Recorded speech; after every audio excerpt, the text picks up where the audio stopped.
Hola, soy Juan Scrick y en esta oportunidad vamos a ver fuerza y energía potencial.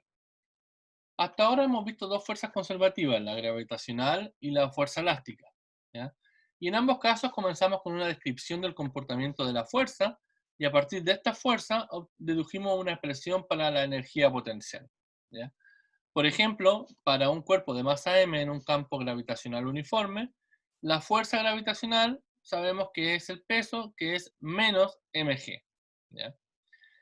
Vimos que la energía potencial asociada a esta fuerza era mg por i. Acá podemos graficar, ¿cierto?, la fuerza, la componente i de la fuerza con respecto a la posición. Siempre tenemos que la fuerza es menos mg, por lo tanto es una constante, independiente de alguna manera de la posición en la que se encuentre el objeto, ¿ya? Por lo tanto, para todo i tenemos que la fuerza es negativa y la fuerza empuja el cuerpo hacia una i decreciente. La energía potencial asociada a esta fuerza está dada por, es una línea recta, ¿cierto? Que disminuye conforme I disminuye, ¿ya?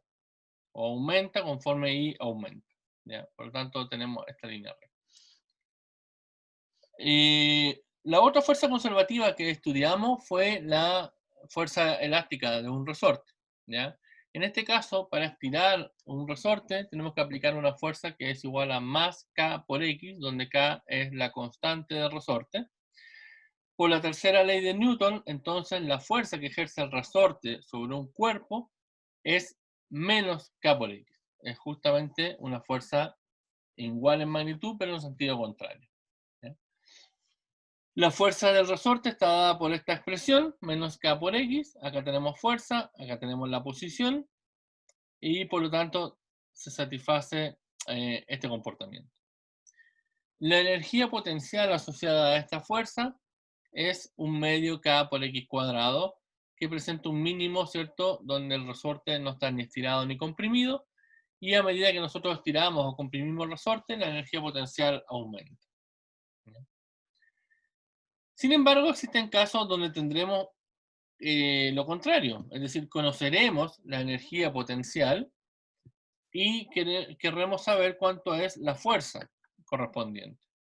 Eso en general ocurre mucho en electricidad, ¿ya? Ahí uno tiene en general un potencial, ¿cierto? Y quiere saber cuál es la fuerza asociada. ¿Cómo vamos a calcular la fuerza a partir de una energía potencial? Bueno, consideremos un movimiento rectilíneo sobre el eje X, ¿ya? Vamos a denotar a la componente X de la fuerza como F de X y a la energía potencial como U de X. El trabajo efectuado por una fuerza conservativa ya vimos que era menos la variación de la energía potencial correspondiente. Esto era válido tanto para la energía, para el trabajo gravitacional, para el trabajo elástico e incluso para el trabajo de otras contribuciones que me daba que era igual a menos la variación de la energía interna, ¿ya? Por lo tanto, esta expresión se satisface en general. Si uno, la definición de trabajo es fuerza por desplazamiento. Por lo tanto, si uno considera un desplazamiento muy pequeño, vamos a tener que la fuerza por el desplazamiento es menos la variación de la energía potencial. ¿Ven? Ahí está, definición simplemente de trabajo. Y si uno divide acá el desplazamiento, me queda que la fuerza es menos la variación de la energía con respecto a la variación del trabajo. Si este desplazamiento es infinitesimal, es decir, muy, muy, muy pequeño, entonces esta variación pasa a ser una derivada. Por lo tanto, la fuerza es menos la derivada de la energía potencial con respecto a la posición, ¿ya? El significado físico de la ecuación anterior es que una fuerza conservativa siempre trata de llevar el sistema a una energía potencial menor. Ahora, esto es si consideramos una fuerza y una energía potencial, ¿cierto?, en una dimensión. Pero ¿qué pasa si la fuerza conservativa tiene dos o tres componentes?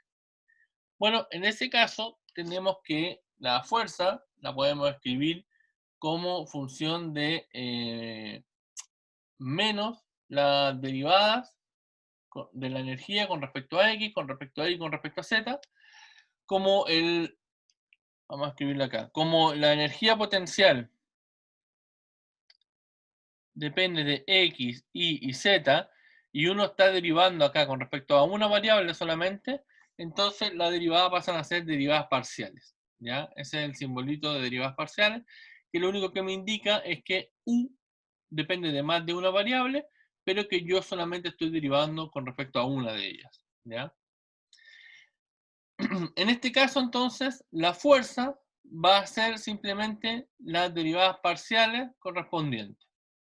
Y esto, adelantándonos ya un poco, es equivalente a, uno puede sacar el U, y me queda que la fuerza es menos, y me queda D de X en Y tongo, más D de Y en J tongo, más D en DZ, perdón, en K tongo, por U. Y esto es equivalente a decir menos esto que está aquí, que es las derivadas parciales, de alguna manera con el vector, es simplemente el gradiente, ¿ya? Que sale en la notación, y el U, que es el potencial. Por lo tanto, la fuerza es menos el gradiente de la energía potencial, ¿ya? Bueno, tenemos un problema aquí para comprender. Me dice una fuerza conservativa actúa sobre una partícula que se mueve a lo largo del eje X. En cierto punto, la fuerza es cero. Entonces, lo que me están diciendo es que la fuerza, que es menos de U a dx, es cero. En este punto, ¿cuál de los siguientes enunciados acerca del valor de la función de energía potencial, es decir, del U, es correcto? El U vale 0, puede ser, pero también podría valer 5, porque la derivada, ¿cierto?, de una constante es 0. ¿Es mayor que 0? Puede ser, ¿ya?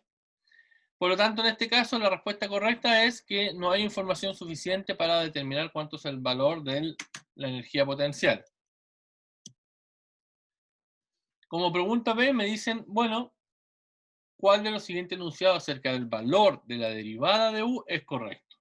Y en este caso sí es mucho más sencillo porque por la definición, la fuerza es menos la derivada de U con respecto a X, y me dicen que la fuerza es 0. Por lo tanto, esto es 0. De manera que acá la derivada efectivamente es 0. Bueno, eso ha sido todo. Nos vemos en una próxima cápsula.